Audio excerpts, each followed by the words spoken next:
Here in the Pacific Northwest, berry growers had a thorny issue on their hands. You see, they were growing these beautiful blackberries, but the thorny branches made them difficult to pick.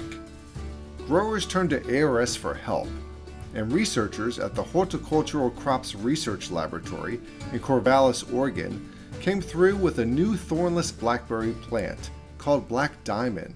This blackberry had yield, berry size, and flavor that rivaled the traditional varieties. That absolutely was a game changer. And so as soon as we had that thornless, people started tearing out fields of other things that they had grown and planting Black Diamond. Since that became so popular, everything that we've released and named since then has been thornless. That's Mary Peterson, biological science technician at the lab here in Corvallis.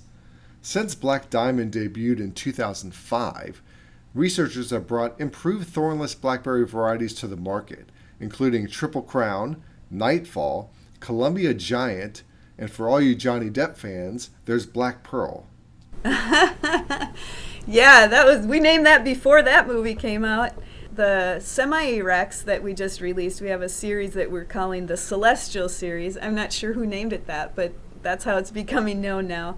So Galaxy, Eclipse, and Twilight. And then we have another one that should be coming out in the next year or so. They are more adaptable to other areas of the country and really of the world. They have the erect architecture, which makes them easier to manage. They have really good yields. Developing semi-erect blackberry plants is impactful to the berry industry because it allows for easier hand picking and even for some machine picking, which can reduce labor costs. On the other side of the country, ARS researcher Fumi Takeda developed a mechanical trellising system that not only improves berry picking, but also protects berries from chilly nights. You could see the effect of our training system. Blackberry plants typically like to grow upright, but in our training system, we changed the plant's architecture by bending the canes that emerge from their crown, and as they come up, we bend those green primal canes and train them to grow horizontally. Dr. Takeda is a research horticulturist at the Appalachian Fruit Research Station in Kearneysville, West Virginia. He showed me his trellising system, which is already being used across the United States and even by farmers in the Ukraine. Growers told him that the trellising system has increased harvest by 30%. In areas like Ohio and Indiana, where winter temperatures really drop below 5 degrees Fahrenheit, these plants could then be covered with material like this that we call floating row cover. And that is sufficient to protect these buds from winter injury. The trellis system runs the length of a row of blackberry plants. As the plants develop, the wiring keeps them growing upward. The trellis system rotates as the plants mature, to the point that they stand straight during the prime picking season. At that point, the berries are literally hanging outward, making it much easier for pickers and even for some harvest machinery to select the berries.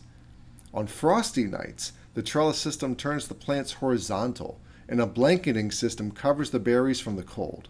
In late April and May, when these plants have already produced flower shoots and they may be blossoming, if they're not protected with any kind of a blanket or row cover and temperature drops below, say 28, 29 degrees Fahrenheit, the flower buds and flowers can be damaged by these freezing temperatures. We were initially focused on reducing winter injuries to help the growers in the Midwest, because that's where the greatest need was to expand the blackberry production. But there are now growers in the southern states like Georgia that are now starting to use this type of trellising system. And if they have rows set up east-west and position all the fruit on the north side, then the fruit will not be hit by direct sunlight. So by reducing the sunlight level on the developing fruit and then having them in this so-called partially shaded environment, then we are able to minimize or reduce the loss of quality brought on by intense sunlight and high temperatures. Most of the blackberries and raspberries grown in the United States are purchased by the individually quick frozen industry, which adds these delicious vitamin-packed goodies to your ice cream, yogurt, smoothies, and other treats. The IQF industry, the individually quick frozen raspberries, that's a way for people to have, that fresh raspberry flavor from their freezer where they can keep it longer. But as fresh market has become more important, of course, we want to give the consumers what they want and we want the industry to thrive. So we've spent more time breeding things for fresh sales. In addition to taste, size, and appearance, ARS researchers are breeding new varieties that are firmer, sturdier, and have a longer shelf life, all critical elements for the fresh market industry.